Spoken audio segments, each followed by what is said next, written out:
ప్రాణాలు పోయినా సరే కాంగ్రెస్ టీడీపీలతో పోరాడతామంటున్నారు పశ్చిమ గోదావరి జిల్లా వాసులు. జన ప్రభంజనంలో కాంగ్రెస్ టీడీపీలు కొట్టుకుపోతాయని చెప్తున్నారు.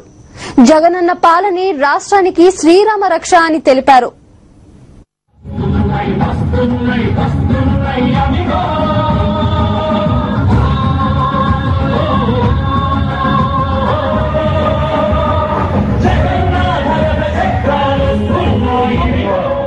సీబీఐ అధికార దుర్వినియోగానికి పాల్పడుతోందని వైఎస్సార్ కాంగ్రెస్ నేతలు చెప్పారు. జగనన్న ప్రభంజనాన్ని జైలు గోడలు ఆపలేవన్నారు.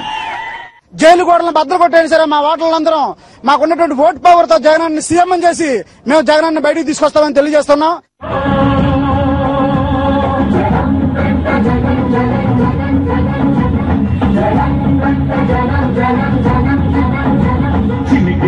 చినికి గాలి తుఫాను చలవేగదా, అడుగు అడుగు కలుస్తుంటే భుజం భుజం కలుపుతుంటే తిరుగులేని జన సైన్యం మనమేరా.